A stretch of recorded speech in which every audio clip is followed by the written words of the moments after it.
तो मैं आपको यह निवेदन कर रहा था कि शिव पंचायतन में गणेश जी हैं, ये रिद्धि और सिद्धि को देने वाले। सिद्धि मीन्स साधना, रिद्धि मीन्स संपदा।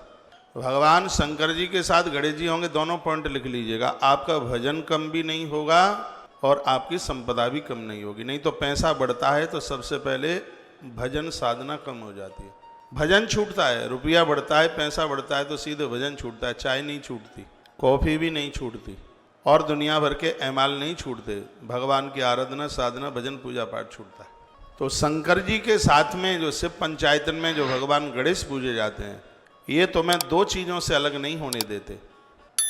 किसको अलग नहीं होने देते? एक रिद्धि संपत्ति, एक सिद्धि आपकी साधना, आपका भजन, ये इसको बढ़ाते हैं, कम नहीं होने देते। तो ये भी आप लिख सकते हैं कि शिवलिंग के साथ आप शिव पंचायतन घर में रख सकते हैं। गणेश जी, श्री कार्तिकेय जी, माँ पार्वती और नंदी, बीच में शिवलिंग। ऐसा शिव पंचायतन बना करके हमारे मंदिर में है, बहुत अद्भुत। एक बार दर्शन कराएंगे शिव पंचायतन शंकर का, तो ये आप अपने घर में रखिए।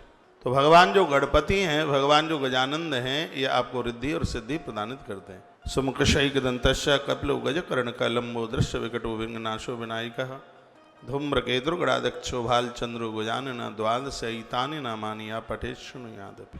द्वादश नाम भगवान गणेश जी के, ये तो याद कर लीजिए। यहाँ से किताबें आपको भगवत प्रसाद इत्यादि भेजी हैं, उसमें सब में ये नाम है भगवान गणेश। उसके पीछे हैं भगवान श्री कार्तिकेय जी महाराज। कार्तिकेय संयम का प्रतीक है। 6 चीज़ों का जीवन में होना वही कार्तिकेय है। कार्तिकेय की पूजा करोगे तो जीवन संयमित होगा, दुराचारण नहीं होगा, कभी जिंदगी में चरित्रहीनता नहीं आ सकती, ऐसा कभी जिंदगी में कोई कुकर्म नहीं हो सकता, अकर्म नहीं हो सकता जो करने के लायक नहीं है, और वह कभी हो जाए तो भारी प्रायश्चित। भगवान तो श्री कार्तिकेय जी महाराज की कृपा से व्यक्ति इस अपराध से बच जाता है। साउथ में एक बहुत बड़ा ऐसा एरिया है, अपने यहाँ रामकृष्ण को जैसे मानते हैं, वहाँ भगवान वीर कार्तिकेय की पूजा होती है। कार्तिकेय भगवान के द्वारा मल्लिकार्जुन भगवान प्रकट हुए। अपनी पूजा में इनको रखिए। आगे ग्रंथ आ रहा है, सबसे 18 पुराणों में सबसे बड़ा ग्रंथ है, 81,100 श्लोक हैं, और उसका नाम ही स्कंध पुराण है, जो कि भगवान प्रभु श्री कार्तिकेय जी के नाम से। शंकर जी का पूरा दरबार अधूरा है बिना कार्तिकेय के, क्योंकि उस पूजा का कोई मतलब ही नहीं है जिसमें संयम ना हो। कार्तिकेय की पूजा करोगे, लोग शराब नहीं पी सकते, किसी भी प्रकार का व्यसन नहीं कर सकते। यह महिमा है भगवान का। ये हमारा शिव पंचायतन है, एक बार आप दर्शन कर लें।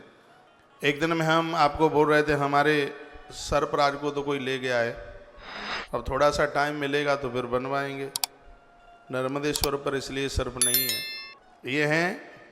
ये है इसको शिव पंचायतन कहते हैं। ये देखो इस तरीके से है।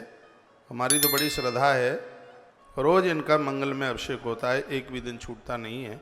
कितने भी व्यस्त हों, ये हैं अपने नंदी महाराज, ये हैं भगवान गजानंद, ये हैं अम्मा जी पार्वती, ये हैं भाई साहब श्री कार्तिकेय जी।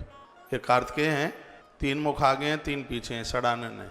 इनके कंधे बहुत मजबूत हैं। ब्रह्मचारी के कंधे मजबूत होते हैं, छाती चौड़ी होती है, तो ये ब्रह्म संयमित इनका जीवन है। इसलिए तो ये मयूर को, मोर को अपना वाहन बनाते हैं। ऐसा 84 लाख योनियों में मोर है जो संतान प्राप्ति के लिए स्त्री को छूता नहीं, उसके नेत्र के आंसुओं से संतान का जन्म होता है। ऐसे मोर का ये वाहन के रूप में मोर को स्वीकार करते हैं, इसलिए इनको संयमित कहा। ये बहुत संयमित प्रभु हैं, परमात्मा हैं। इनका नाम लेने से, स्मरण करने से लोग अपनी इंद्रियों को अपने वश में कर लेते हैं। ये भगवान श्री कार्तिकेय जी हैं, इनका आप दर्शन कर लें। और ये भगवान नर्मदेश्वर हैं, ये जिनकी एक दिन मैं आपको चर्चा कर रहा था। खंडवा में एक साधु यही शंकर जी हमें देख करके वहाँ से लुप्त गोलमोल हो गए। यह है प्रसाद में। कभी कभी तो हमें लगता है कि हम पहचान नहीं पाए, स्वयं भगवान महादेव बाबा ही हमें ये शिवलिंग दे करके चले गए। जिस दिन से इससे पिंडी आई है भैया, पीछे मुड़ के नहीं देखना पड़ा। कितना आगे बढ़ा हुआ है, कितना आगे बढ़े हैं, शब्दों में बयानित नहीं कर सकते। ये शिव पंचायतन का दर्शन मैंने आपको इसलिए करा दिया क्योंकि ये आप भी अपने घर में रख लें।